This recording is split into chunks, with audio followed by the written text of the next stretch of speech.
상식 밖의 고사성어. 최미연 지음. 추수밭 출판사.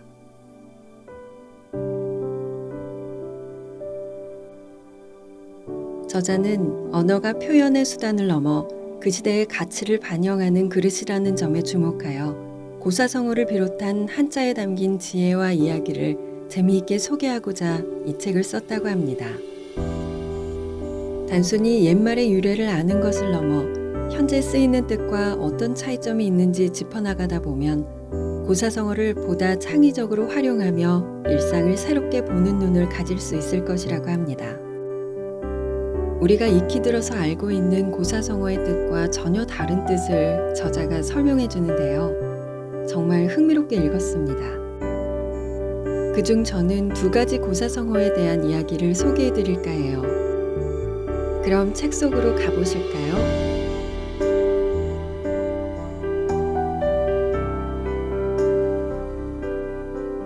자포자기.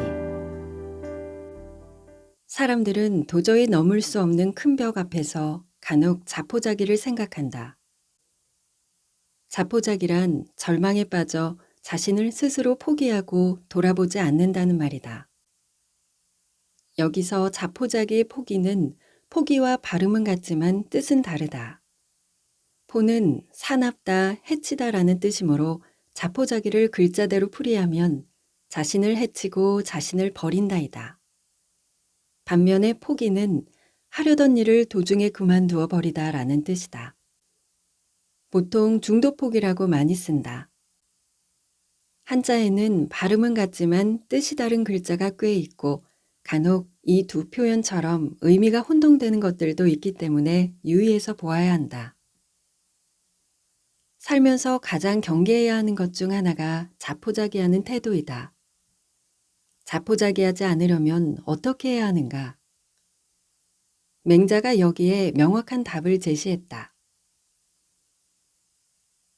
자신을 해치는 사람과는 함께 대화할 수 없고 자신을 버리는 사람과는 함께 행동할 수 없다. 말을 하되 예와 의가 아닌 것을 말하는 것이 자신을 해치는 것이다.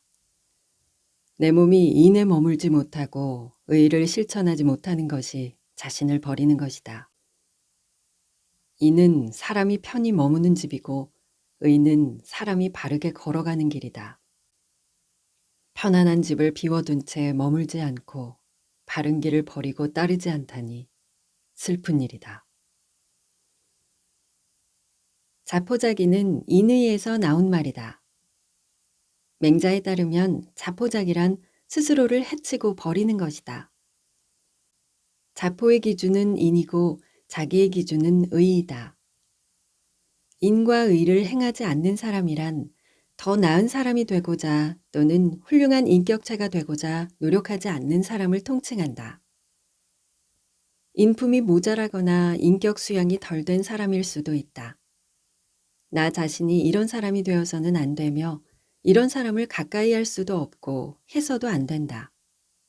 자신을 난폭하게 대하고 절망에 빠뜨리는 사람, 즉 자포자기한 사람은 편안한 집을 놔두고 올바른 길을 버리는 사람이기 때문이다. 참으로 맞는 지적이다. 바른 길로 가고 있는지 스스로 돌아보지 않는 사람과는 함께할 수 없다고 한다. 결국 자포자기는 삶의 태도에 대한 말이다. 그 누구도 아닌 바로 자신을 돌보라. 맹자가 살던 시대는 국가 간 패권 다툼과 전쟁이 극심했던 전국시대였고 여러 사상가들이 격렬한 논쟁을 벌였던 백가쟁명의 시대였다. 정치와 외교에서 폭정과 술수가 난무하는 혼란한 세상을 보면서 맹자는 민심을 중시한 민본주의를 주장했으며 인간의 본성이 선하다는 성선설을 논했고 인의 정치를 강조했다. 맹자 사상의 중요한 위치에 인의가 있다. 인에 머물면 편안하고 의를 행하면 바르다. 이것이 인간의 도리이자 사람이라면 마땅히 갖춰야 할 것이다. 인의를 등지고 실천하지 않는 것이 바로 자포자기다. 자포자기하지 않으려면 인의를 따라야 한다. 인의는 도덕군자나 왕의 전유물이 아니다. 인의의 출발점은 나이다. 나로부터 시작되어 타인과 외부를 향해 확장해 나간다. 스스로 해치거나 포기하지 않는다는 것은 나를 대하는 태도와 자세에서 비롯된다. 이것부터 바로 서야 타인과의 관계도 가능하며 이것을 외면할 때 자포자기가 되어 다른 사람들과 같이 하기 어려워진다. 자신도 돌보지 못하는데 다른 것은 말할 것도 없다. 맹자는 인간관계가 자신을 돌보는 데서 시작된다고 강조하는 셈이다. 현대인은 많은 어려움을 안고 살아간다. 어려움 중에서 사람들과의 관계도 큰 몫을 차지한다. 사회관계나 심리 분야의 전문가들이 한결같이 하는 이야기가 있다. 다른 사람과 관계에 문제가 있다면 우선 나 자신과의 관계부터 돌아보라는 것이다. 내부에서 자신에 대한 이해와 소통이 있어야 외부의 관계들도 원만해질 수 있다고 한다. 맹자가 자신을 돌보라고 한 것과 비슷한 맥락이다. 맹자의 인의가 너무 정치적이고 개념적인 것으로 다가온다면 현대적인 관점에서 나를 어떻게 다스릴 것인가 라는 의미로 쉽게 접근해도 될 것이다. 자포자기하지 않는 것은 나를 돌아보고 다스리는 데서 시작하며 범위를 조금씩 넓혀가면 내가 창조한 인의의 세상이 가능해진다. 누구나 절망하거나 낙심하는 상황을 피할 수는 없다.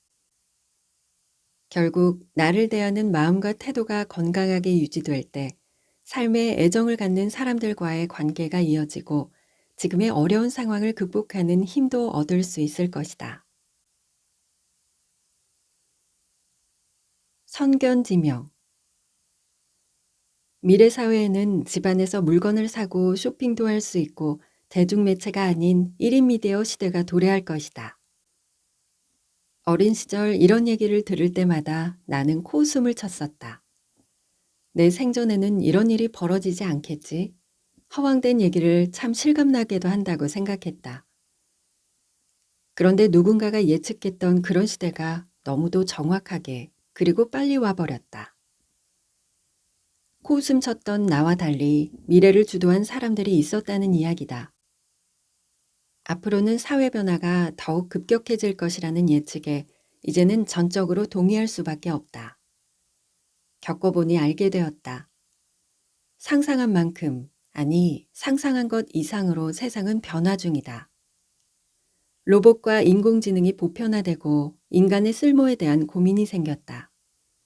이러다 보니 향후 10년 내로 사라질 직업과 주목받을 직업, 그리고 오직 인간만이 할 수 있는 일은 무엇인가에 대한 이야기들도 많아졌다. 그리고 미래에 선제적으로 준비함으로써 남보다 우월한 입지를 선점하려고 한다. 앞날을 보는 눈, 즉 선견지명이 필요한 때다. 인간은 앞날이 알고 싶다. 선견지명은 어떤 일이 일어나기 전에 미리 앞을 내다보고 아는 지혜를 말한다. 사회 변화가 빠른 시대일수록 선견지명의 가치는 빛나게 마련이고, 그래서 사람들은 선견지명을 갖추기 위해 지식을 습득하고 경험을 쌓고 통찰력을 발휘한다. 그러나 선견지명의 원뜻을 보면 현재의 뜻과 달라서 놀라게 될 뿐 아니라 앞을 미리 내다보는 것이 과연 항상 지혜로운 일인지 의구심도 품게 된다. 일화는 조조와 그의 부하인 양수의 이야기로 시작한다.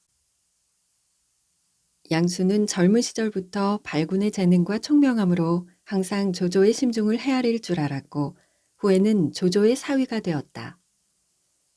유비와의 전쟁이 한창이던 때에 조조는 유비의 군대를 공격하기 위해 한중 땅에 들어왔지만 5달이 넘도록 별다른 성과를 내지 못하고 있었다. 진척 없이 대치 상태가 장기화되자 조조는 정황상 아직 시기가 무르익지 않았다고 판단하고 출병과 퇴각 사이에서 고심했다. 수하의 군대는 그의 결정만을 기다리고 있었다. 그러던 어느 날 부장인 하우돈이 그날의 군대 암구호를 무엇으로 할 것인지 조조에게 물었는데 마침 식사로 닭 요리를 먹고 있던 조조는 별다른 생각 없이 눈에 보이는 대로 게르그로 하라고 명령했다. 암구호가 게르기라는 말을 전해 들은 양수는 곧 부하에게 출병 준비를 멈추라고 지시했다. 조조에게 직접 하명받은 것도 아니고 그저 암구호만 듣고 출병 준비를 멈추라고 한 양수를 본 하우도는 어리둥절했다. 조조에게 직접 암구호를 지시받은 자신도 모르는 일을 양수는 어떻게 알았는지 의아해할 수밖에 없었다. 대체 조조의 뜻이 출병인지 퇴각인지 어떻게 알고 멋대로 이런 지시를 내리는 것이오? 계륵이란 본디 맛은 없고 버리기엔 아까운 것 아닌가. 주공께서 오늘 밤 암구호를 계륵으로 정하신 것은 한중 땅을 비유한 것이다. 즉 한중은 계륵처럼 더 이상 가치가 없는 땅이라고 판단하신 것이오. 조조는 결국 한중 땅에서 철수했고 매일 바뀌는 암구호를 통해서 조조의 전략마저 꿰뚫어 본 양수의 예상은 적중했다. 그러나 남을 잘 믿지 못하고 의심이 많았던 조조는 이 사실을 알고 군대를 혼란하게 했다는 죄를 씌워 양수를 죽이고 말았다. 조조가 양수를 죽인 이유에 대해서는 여러 가지 설이 전해진다. 양수의 총명함이 훗날 자신에게 해가 될까 염려했다는 설이 있고 양수가 조조의 아들 중 후계자로 삼은 조비가 아닌 다른 아들 조식과 가까이 지냈기 때문이라는 설도 있다. 또 양수가 원술의 조카이자 명문가 자손이라는 배경을 얻고 변심하면 조조에게 위협적인 존재가 될 것이라 생각했기 때문이라는 주장도 있다. 진짜 이유가 무엇이었든 조조에게 양수라는 존재는 더 이상 믿을 수 있는 부하가 아니라 제거해야 할 대상이 되어버렸다. 양수에게는 모시는 주군이 뱉은 단어 하나로 심중까지 헤아렸던 총명함과 눈치가 있었다. 이 정도면 양수는 아마 조조 자신보다 조조를 더 잘 알고 있었는지도 모른다. 비범한 재주 탓에 죽임을 당하다.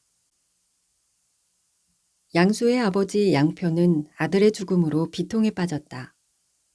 후에 조조가 양표를 만나게 되었는데 양표가 부쩍 수척해진 것을 보고 무슨 일이 있냐고 물었다. 양표에게는 참으로 매정하고 황당한 질문이었다.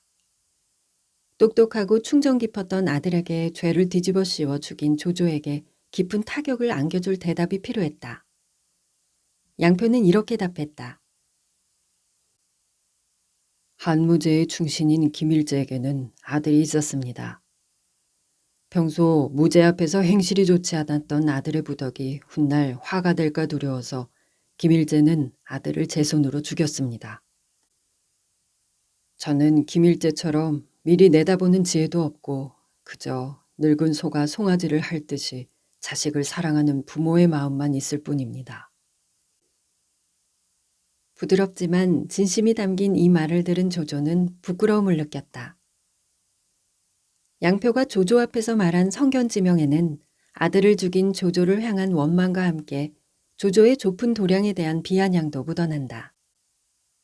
또한 내 아들을 지키지 못한 안타까움과 애통함을 덮으려면 아들을 제 손으로 죽였던 김일제처럼 경악스러운 짓을 저질러야 했던가라는 물음도 들어있다. 이 이야기에서 비롯된 성견지명은 자식에게 닥칠 화를 미리 제거하는 부모의 용단이라는 뜻이다. 더구나 양표가 예로 든 김일제의 경우는 미처 도래하지 않은 재앙을 대비하기 위해서 자식을 죽인 것이니 참혹하기 그지없다. 양표는 김일제처럼 사전에 대비하지 못한 자신을 자책했지만 이 세상 모든 부모는 성견지명의 김일제가 아니라 노우지독의 양표에 가깝다. 자식의 부족함을 자식의 목숨과 맞바꿀 부모가 어디 있단 말인가. 그렇다면 김일제는 대체 왜 아들을 죽였을까? 큰 화를 예견한 아버지. 김일제는 흉노족 휴저왕의 태자였는데 한나라의 포로로 잡혀온 인물이었다. 한나라 왕실에서 말을 기르는 노예로 지내다가 무제의 눈에 띄게 되었고 결국은 투항하여 마감이라는 관직도 받았다. 후에는 무제 암살 계획을 미리 알아채고 막아낸 공을 인정받아 높은 관직과 하사금을 받았으며 항상 무제의 곁을 지키며 한의 신하로 지내다가 여생을 마쳤다. 무제는 김일제뿐 아니라 그의 두 아들도 총애했다. 어린 두 아들이 황궁에서 무제의 귀여움을 받으며 생활했다고 하니 김일제 부제를 향한 무제의 애정과 신뢰가 얼마나 두터웠는지 알 수 있다. 그런데 하루는 두 아이가 여느 때처럼 장난치고 놀다가 무제의 등 뒤에서 무제의 목을 끌어안는 장면을 보고 김일제는 소스라치게 놀랐다.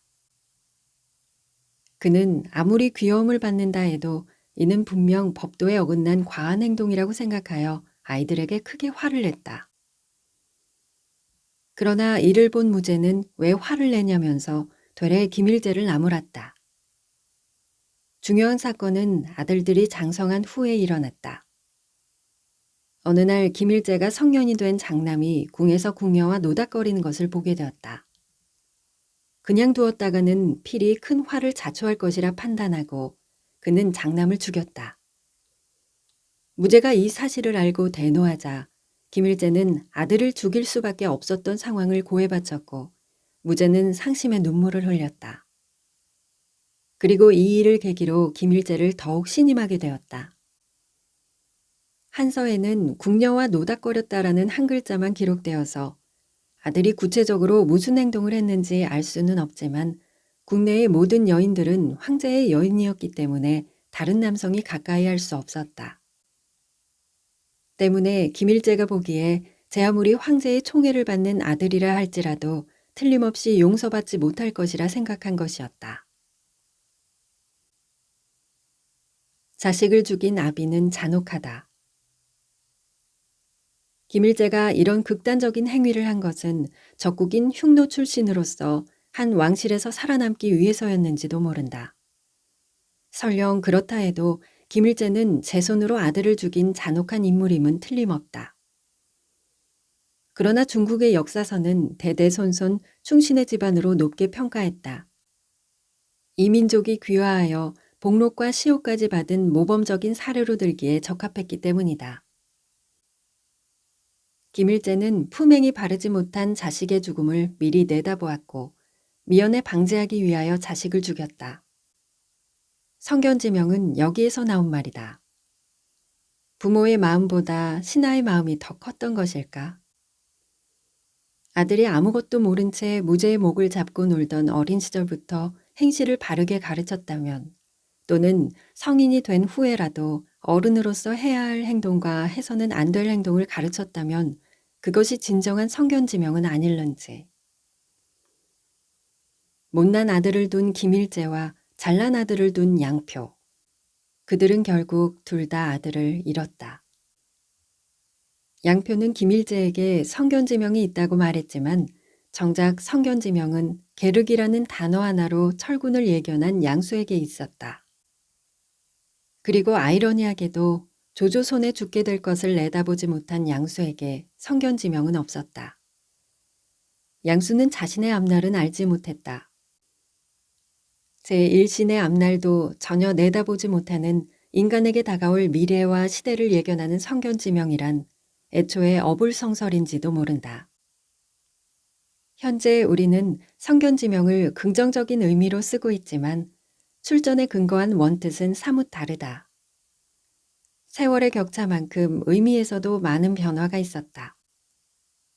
비극을 부른 김일제와 양수의 성견지명이 아닌 삶을 지키는 성견지명을 가지려면 과연 어떤 마음의 눈이 필요할까?